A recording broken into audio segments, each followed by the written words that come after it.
បាទសួស្តីបងប្អូនអរគ្នាហើយថ្ងៃនេះវិលមកជួបពេញមិត្តម្ដងទៀតហើយបងប្អូនណាអធិស្ឋានបងប្អូនប្រហែលថ្ងៃនេះគឺប្រទេសយើងកើតសង្គ្រាមអញ្ចឹងយើងមានអត់មានអារម្មណ៍ធ្វើវីដេអូណាអញ្ចឹងក៏អត់សូវបានចេញសាច់រឿងដែរហើយនៅខាងព្រឹបបែរហ្នឹងគឺប៉ះទង្គិចគ្នាខ្លាំងបងប្អូនជាមួយនឹងពួកចៅសៀមឥឡូវនេះគឺពួកចៅសៀមចាប់ផ្ដើមមុខវល់ហើយបងប្អូនដោយសារតែអីប៊ូខាគេបងប្អូនជួយឲ្យការសម្ងាត់កឹងខ្មែររបស់យើងឲ្យការអរគុណគាត់ទៅគាត់ជួយឲ្យបាយការពួកថៃមកអានេះវាបាទនិយាយបងប្អូនគាត់ដឹងហើយរឿងបញ្ហាហ្នឹងអញ្ចឹងនិយាយឡើងអត់មានអីទេបងមានតែហ្នឹងហើយព្រោះតាសាយស្អកហូបតែបងប្អូន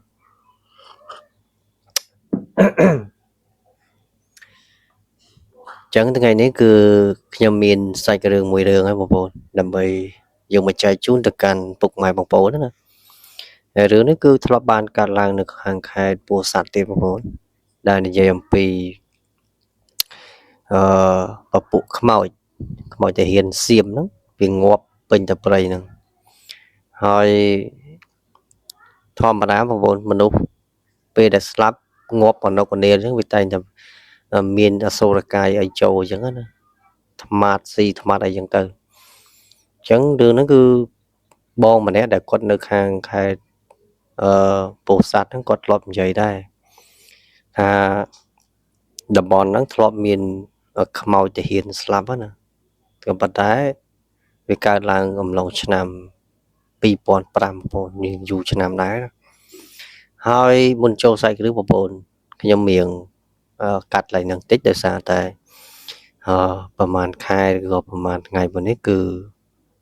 ខ្ញុំផុសវីដេអូអត់សូវមាន view សោះអញ្ចឹងក៏សូមចិត្តបងប្អូនជួយចុច subscribe ឬជួយមើលវីដេអូ admin ផងដោយសារតែកន្លងមក admin ធ្លាប់ផុសទៅរៀងឡើង view ឥឡូវរៀងស្ងាត់ណាហើយឆ្ងល់បងប្អូនតាណាអត់ឃើញចូលមើលវីដេអូ admin អញ្ចឹងហើយវាអត់ខុសវិញទេបងប្អូនដោយសារតែពេលខ្លះ admin មិនបានចេញសាច់រឿងឲ្យទៀងទាត់ទេបងប្អូនក៏អន់ចិត្តដែរអញ្ចឹងក៏សូមអធិស្ឋានបងប្អូនណាដោយសារតែខកខាននៅពេលវេលាណាចឹងខ្ញុំឃើញសប្តាហ៍ថ្ងៃនេះគឺបងប្អូនខ្មែររបស់យើងគាត់ស្រោះដៃគ្នាល្អបងប្អូន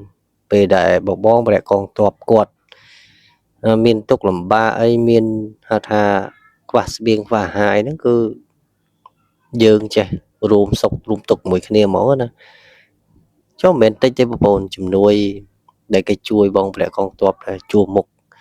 ជួក្រោយហ្នឹងក៏ច្រើនដែរមែនតើបងប្អូនទឹកទាំងឡានមកអូសាបងប្អូនប្រទេសខ្មែររបស់យើងគាត់ស្រោះដៃគ្នាល្អណាពីខុសឲ្យពួកអាចារ្យសៀមហ្នឹងវាអត់ចោលចរិតទេបងប្អូនវានៅតែព្យាយាមចង់បានតែយើងដូចសម្ដេចលោកមិនមានប្រសាសន៍ណាមិនដឹងថាប្រវត្តិសាស្ត្រនៅអាណាមកលួចដីគេដីឯងឆោពង្វេងប្រវត្តិសាស្ត្រឬលោកគាត់និយាយអញ្ចឹងត្រូវវាថាចោលសន្តានវាថាសន្តានចោលវាអត់ចោលចរិតវាទេប៉ុន្តែឆ្កែកតុយខ្វៀនវានៅតែខ្វៀនអញ្ចឹងវានៅតែចង់បានរបស់គេអញ្ចឹងទាំងនៅប្រទេសខ្លួនឯងប៉ុណ្ណាណីវានៅចង់បានប្រទេសគេទៀតពួកចោលសៀមនោះ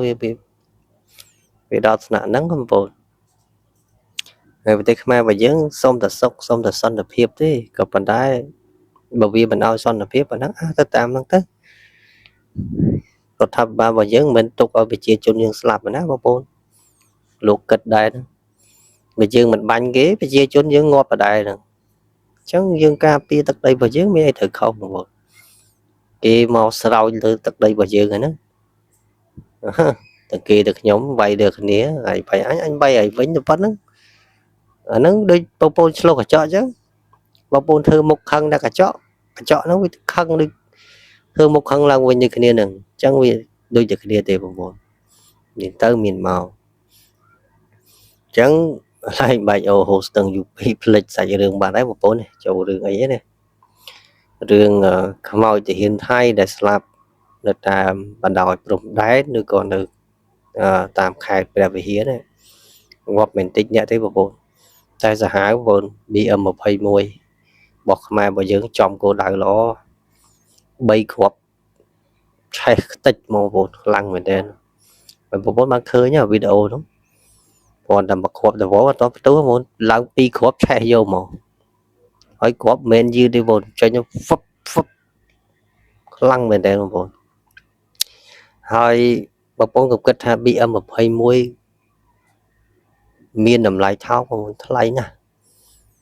ថ្លៃមែនទែនបងប្អូនគ្រាន់តែមកគ្រាប់របស់វាហ្នឹងអាចទិញម៉ូតូអាសង្ឃសង្ឃថាមកបាន2ហើយបងប្អូននៅមកគ្រាប់ប្រហែលដែរ3200ជាងបងប្អូនតែមកគ្រាប់ហ្នឹងណាអញ្ចឹងនៅក្នុងកណ្ដុងរបស់វាមាន40គ្រាប់បងប្អូនគិតមើល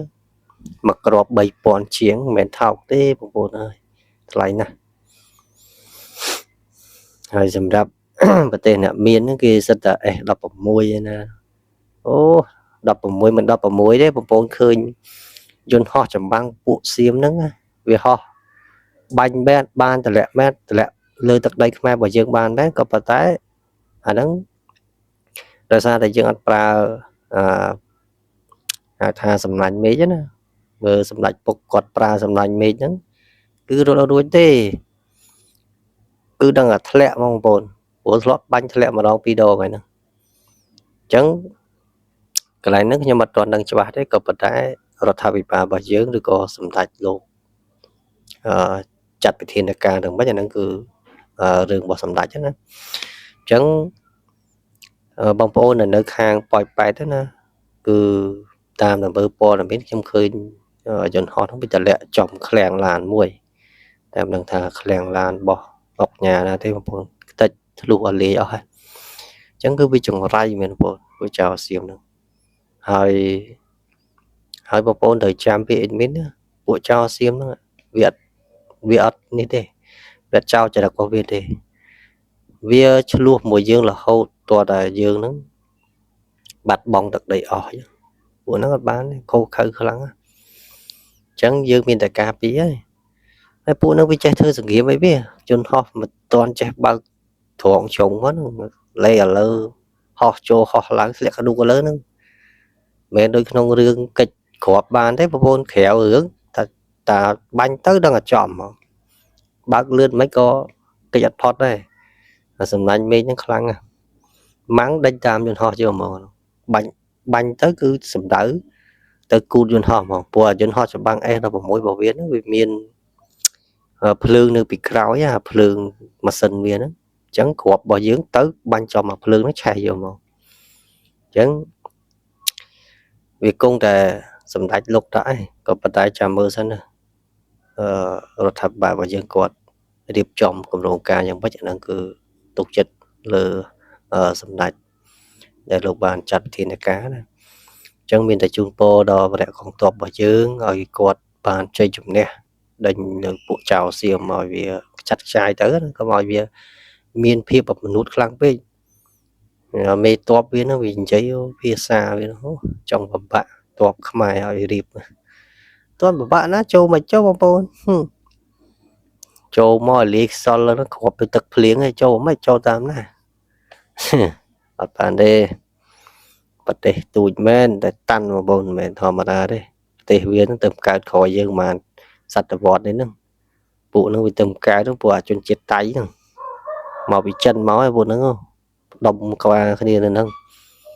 មកបង្កើតជាប្រទេសមួយទៅប្រទេសមួយវាយរបស់គេលួចរបស់គេទៅមកធ្វើរីធំ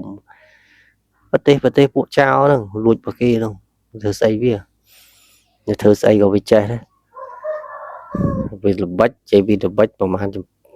ពុះហ្នឹងល្បិចម៉ែល្បិចអញ្ចឹង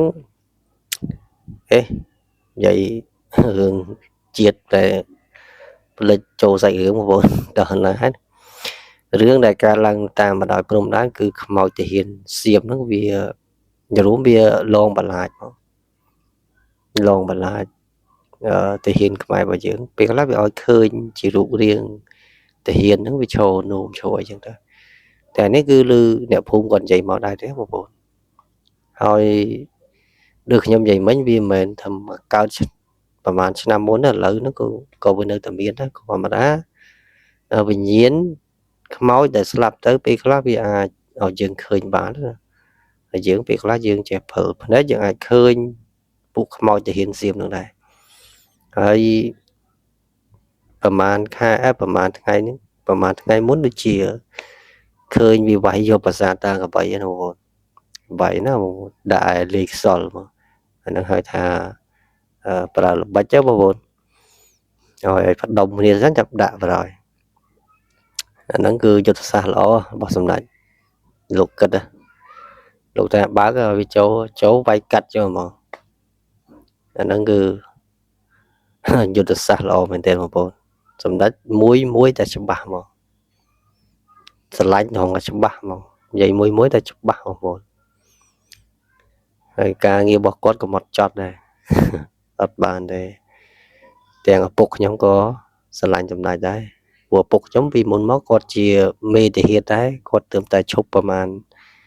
ខែប្រហែលឆ្នាំទេតែឥឡូវគាត់